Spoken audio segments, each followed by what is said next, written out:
the winter, and a new cap from the milliner's, they entered it with much easier feelings and more natural smiles than they had taken away. Their dress was now to be examined. Mrs. Edwards acknowledged herself too old-fashioned to approve of every modern extravagance, however sanctioned, and though complacently viewing her daughter's good looks, would give but a qualified admiration, and Mr. Edwards, not less satisfied with Mary, paid some compliments of good-humoured gallantry to Emma at her expense. The discussion led to more intimate remarks, and Miss Edwards gently asked Emma if she were not often reckoned very like her youngest brother. Emma thought she could perceive a faint blush accompany the question, and there seemed something still more suspicious in the manner in which Mr. Edward took up the subject. "You are paying Miss Emma no great compliment, I think, Mary," he said hastily. "Mr. Sam Watson is a very good sort of young man, and I dare say a very clever surgeon, but his complexion has been rather too much exposed to all weathers to make a likeness of him very flattering." Mary apologized in some confusion. She had not thought a strong likeness at all incompatible with very different degrees of beauty. There might be a resemblance in countenance, and the complexion and even the features be very unlike. "I know nothing of my brother's beauty," said Emma, "for I have not seen him since he was 7 years old, but my father reckons us alike." "Mr. Watson!" cried Mr. Edwards. "Well, you astonish me. There is not the least likeness in the world. Your brother's eyes are grey, yours are brown. He has a long face and a wide mouth. My dear, do you perceive the least resemblance?" "Not the least. Miss Emma Watson puts me very much in mind of her eldest sister, and sometimes I see a look of Miss Penelope, and once or twice there has been a glance of Mr. Robert, but I cannot perceive any likeness to Mr. Samuel." "I see the likeness between her and Miss Watson," replied Mr. Edwards, "very strongly, but I am not sensible of the others. I do not much think she is like any of the family but Miss Watson, but I am sure there is no resemblance between her and Sam." This matter was settled, and they went to dinner.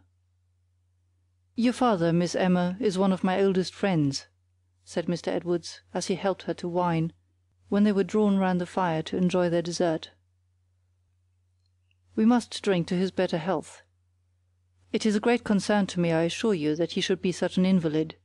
I know nobody who likes a game of cards, in a social way, better than he does, and very few people play a fairer rubber.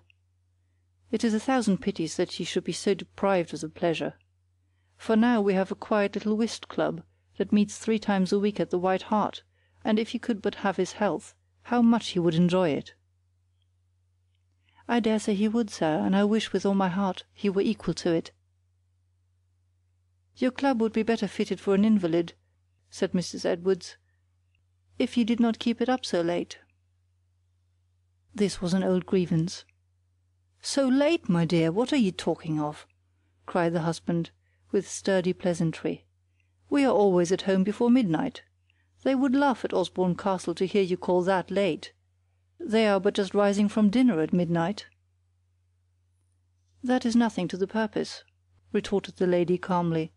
"The Osbornes are to be no rule for us. You had better meet every night and break up 2 hours sooner." So far the subject was very often carried, but Mr. and Mrs. Edwards were so wise as never to pass that point, and Mr. Edwards now turned to something else. He had lived long enough in the idleness of a town to become a little of a gossip, and having some anxiety to know more of the circumstances of his youngest guest than had yet reached him, he began with— "I think, Miss Emma, I remember your aunt very well, about 30 years ago. I am pretty sure I danced with her in the old rooms at Bath, the year before I married. She was a very fine woman then, but like other people I suppose she is grown somewhat older since that time. I hope she is likely to be happy in her second choice." "I hope so, I believe so, sir," said Emma in some agitation. "Mr. Turner has not been dead a great while, I think." "About 2 years, sir." "I forget what her name is now."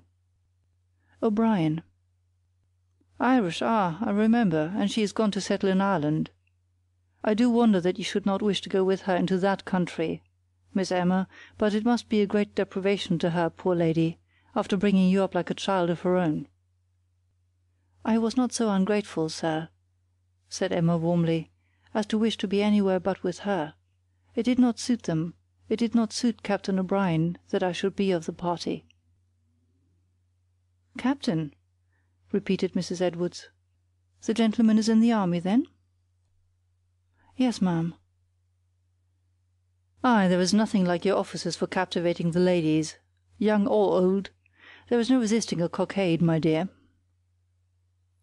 "I hope there is," said Mrs. Edwards gravely, with a quick glance at her daughter, and Emma had just recovered from her own perturbation in time to see a blush on Miss Edwards's cheek, and in remembering what Elizabeth had said of Captain Hunter, to wonder and waver between his influence and her brother's.